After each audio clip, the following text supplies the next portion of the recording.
The growth of women's sports is actually staggering. 2024 was a record-breaking year with $1.88 billion of worldwide revenue, but 2025 is projected to surpass that exponentially, attributing $1 billion by itself to women's basketball. And you know what that means. Yet another example of the Caitlyn Clark effect.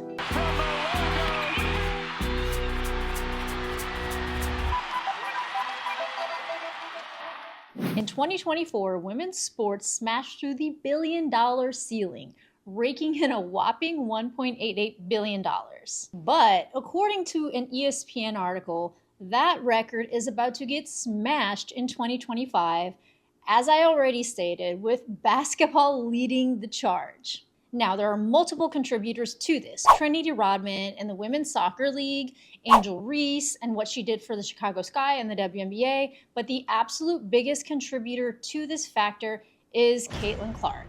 So how does the Caitlyn Clark effect fit into this financial frenzy? Let's break it down.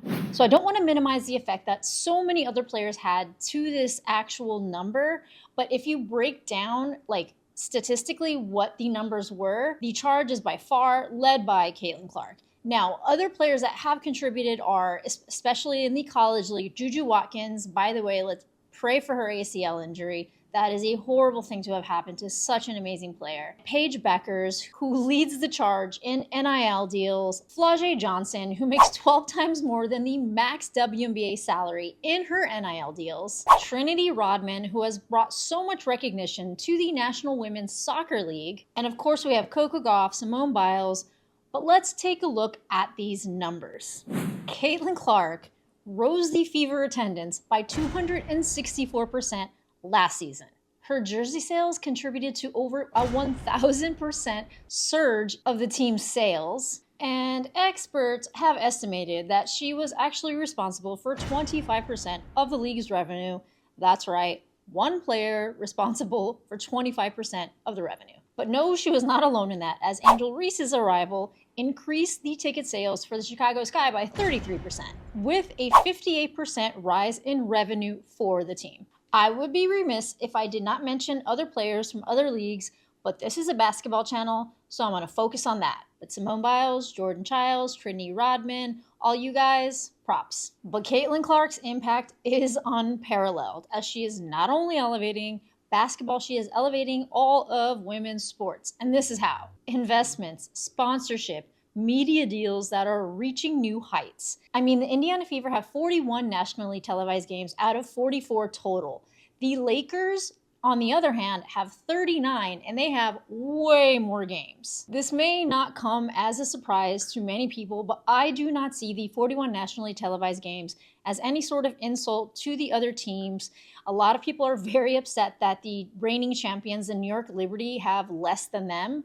But the thing is that, and a lot of people are also blaming the WNBA for televising these 41 games when actually it's not even up to the WNBA as far as what games get nationally televised. It's the media companies and the networks that decide who they want to show, and their bottom line is revenue.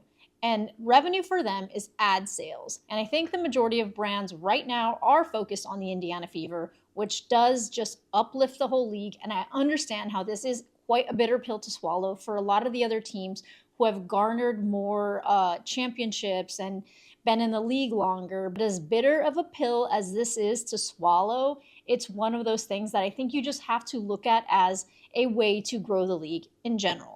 Because 41 nationally televised games means 41 other teams get exposure, and a lot of people that are fans of the Indiana Fever, which is the majority of the WNBA fans now, as the majority of the WNBA fans now are new fans, this will garner more exposure to other teams, to other amazing players like Napheesa Collier, who I think got a lot of recognition last season, especially the last half of the season, where she absolutely killed it. And in my opinion, was the MVP of the league for the last half of the season. No shade to A'ja Wilson, who absolutely killed it in the first half of the season. But women's basketball is making an imprint worldwide. As Complex released an article of the 10 most influential athletes right now, and 7 out of 10 of them were basketball players. Some of them right now in college. If we just scroll through the list right here, we have Coco Gauff at number 10, very understandable.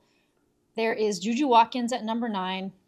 Pray for Juju's injury. And you know, Juju Watkins, she has been being talked about as she is a phenomenal player. But I don't know that the discussion about college basketball would be as big if it hadn't been for Caitlyn Clark just exposing the whole world of women's basketball. But let's move on. We have Cameron Brink at number 8, another basketball player. Paige Bueckers at number 7. Paige Bueckers has been garnering a lot of attention since her high school days, but again, I think that the national discussion of women's basketball has been elevated, and I think this too has elevated Paige Bueckers in a way. Sabrina Ionescu at number 6, and if you guys don't know, the Sabrina ones were the first shoe put out by a female that men actually wear. Like, guys on the court wear these Sabrina ones. They are good shoes. So that crossover is very important and very big in the world of women's sports. A'ja Wilson. A'ja Wilson means a lot to a lot of people. She has written a book. She is really a cultural icon and does have her own signature shoe coming out for Nike, which is a big deal for a woman in sports. Sha'Carri Richardson at number 4. Simone Biles, obviously, at number 3. Angel Reese at number 2. And you know, Angel Reese, one thing that she is amazing at is brand awareness. And the way that she markets herself is pretty genius. She has McDonald's, she has Barbie, she has a lot of big brands behind her, and it does make a big, huge difference in the world of women's sports. And at number 1, none other than Caitlyn Clark. And if you look past the astronomical TV ratings that were set by the Indiana Fever, and even the crazy uptick in revenue that Caitlyn Clark herself generated, she has basically transformed the perception of women's basketball. And let's face it, women's basketball was something that people just made fun of. It was not fair, but that's the truth. People literally foam at the mouth for anything with her name on it. How Wilson sold out before they even... Hugo, that's my dog. Hang on a sec. Okay, sorry, he's just barking at a dog in the window.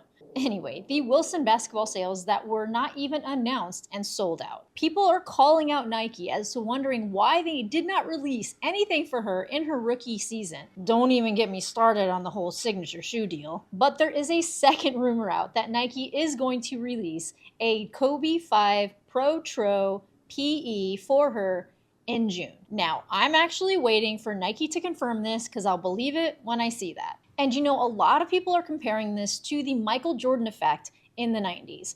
And I see it being a little bit different, and here's how. The NBA was a league that was already established. Magic Johnson and Larry Bird came in and really propelled that league up. It was a league that people were into. What Caitlyn Clark and a lot of the other rookies are doing for the WNBA is pretty different. They are elevating the entire league. They are building it. And make no mistake when I say her and the other rookies, Caitlyn Clark is definitely at the helm of the ship. And no, this is not like some rah-rah feminism video or anything. I think it's just really nice to see that there can be a crossover between men and women that both are very into and we can all share and enjoy in.